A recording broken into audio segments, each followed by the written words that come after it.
We spend so much of our lives looking outward, caring for children, keeping a home, making sure everyone else feels safe. And then one day, often when we least expect it, we realize something has shifted. The house feels quieter than it used to, the nights feel a little longer, and even the smallest noises outside can stir a sense of unease. It's not weakness, it's simply a new stage of awareness that comes with age. At 74, 78, or beyond, you begin to notice that your sense of safety isn't quite the same as it was in your 40s. That doesn't mean you've lost strength. It means your body and your heart are wiser now, more attuned to subtle things you might have ignored before. Sometimes people feel embarrassed to admit that they long for extra protection, as if wanting safety is a sign of fragility. But in truth, it is one of the most natural desires a human being can have. We've spent decades protecting others. Why should it be strange to want a little extra protection for ourselves now? For many, the idea of getting a guard dog at 74 sounds surprising, maybe even impractical. But think of it less as an animal meant only to bark at strangers and more as a living presence that shares your space, calms your heart, and helps you feel that you are not alone. Because often what really unsettles us at this age is not the risk of someone breaking in, but the quiet sense that no one else is watching over us anymore. That feeling can weigh heavily, can't it? When you acknowledge it, instead of pushing it away, you give yourself permission to look for gentle solutions. Maybe a dog is one answer, maybe it isn't. But the deeper question is, how do you care for that part of yourself that longs for comfort and reassurance? Some people find it in prayer or meditation, some in keeping closer contact with neighbors, and some in the loyal presence of a dog who seems to say, "I'm here, and I'll notice if something is wrong." There's a kind of dignity in listening to your needs at this stage of life instead of pretending they don't exist. I want to gently invite you to ask yourself, have you noticed how your relationship with safety has changed over the years? Do you sometimes feel that the things which never used to bother you now keep you awake at night? Don't judge yourself for these feelings. They are simply your body's way of reminding you that care and protection are still valuable, even when your children are grown and gone. And perhaps that realization can open the door to new forms of companionship, new forms of support. By the way, I'd love to know, where are you reading this from right now? Share your city or country in the comments so we can feel a little closer to one another as we explore these ideas together. When people hear the phrase guard dog, they often imagine something fierce, heavy, and intimidating, but in truth, the deeper gift is companionship. At 74, what matters most is not only that someone or something watches the door, but that someone shares the silence with you. I remember speaking with Margaret, 76, who lost her husband a few years ago. For months, the house felt unbearably quiet, and she confessed that even the clock ticking at night seemed to echo her loneliness. Friends suggested hobbies, but what finally shifted her heart was when she brought home a gentle German shepherd named Leo. She didn't choose him because of his size or bark, but because his eyes held a kind of patience. With him, her mornings changed. She had a reason to step outside, to greet neighbors she had ignored for years, to walk even when her knees ached. She told me, "I thought I needed protection, but what I really needed was presence." That's the hidden treasure, companionship that makes you feel visible again. At this stage of life, presence is often more powerful than protection. A dog, unlike many people, doesn't ask you to be strong or cheerful. It simply notices that you are there. And when you are seen, truly seen, your spirit begins to lift in ways you might not expect. If you are thinking of inviting a dog into your life, let me offer a gentle suggestion. Don't focus on size or reputation. Instead, think about temperament. Choose a companion whose energy matches yours.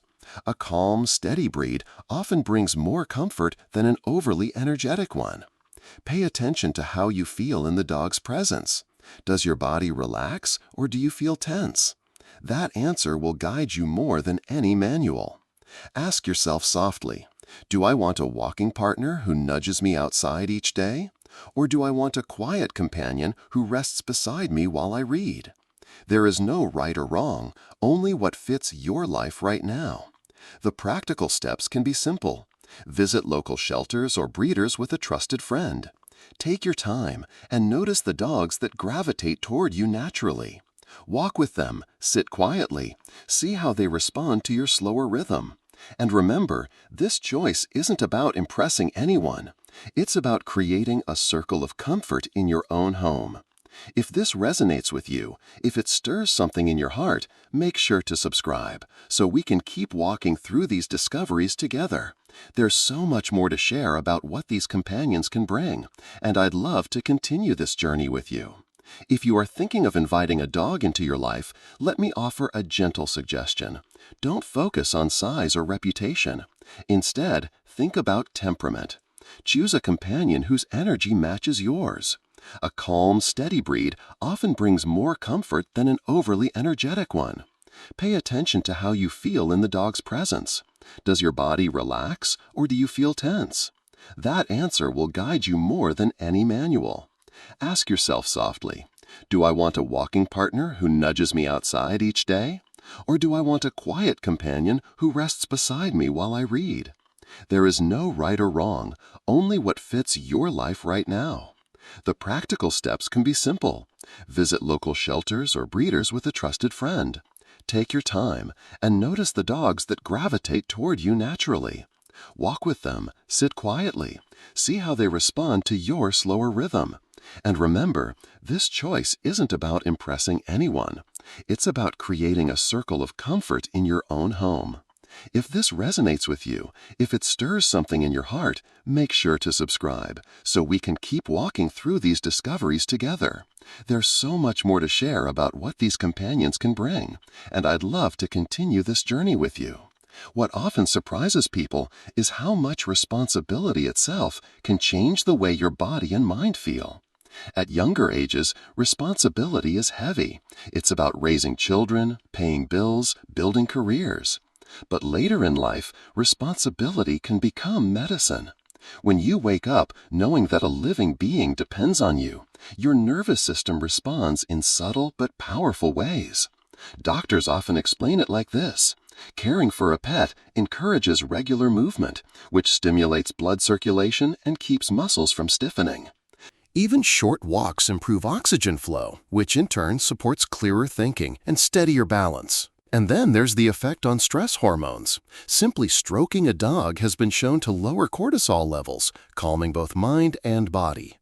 Isn't it interesting that something as simple as filling a food bowl or opening the door for a walk can help regulate your entire system?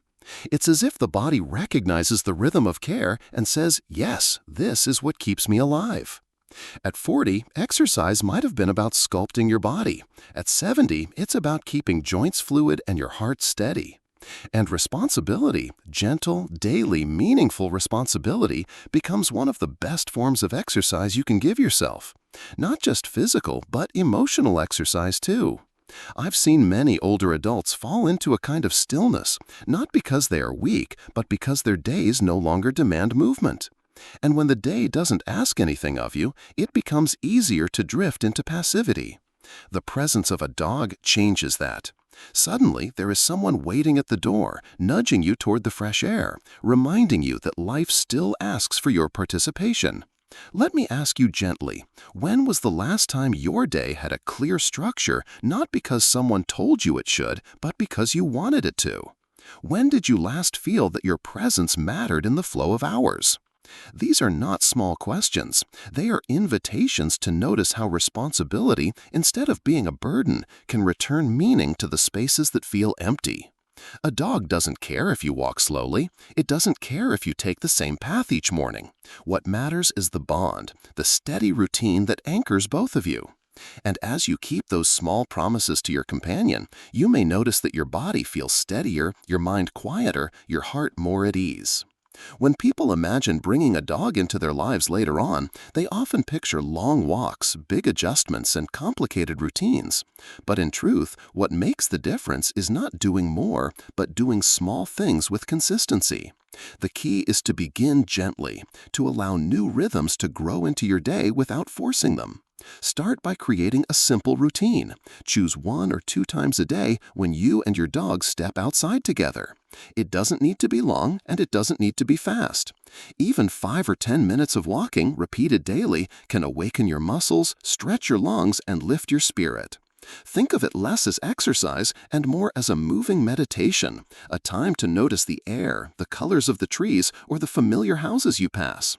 Let your walks be a conversation with the world rather than a task to complete.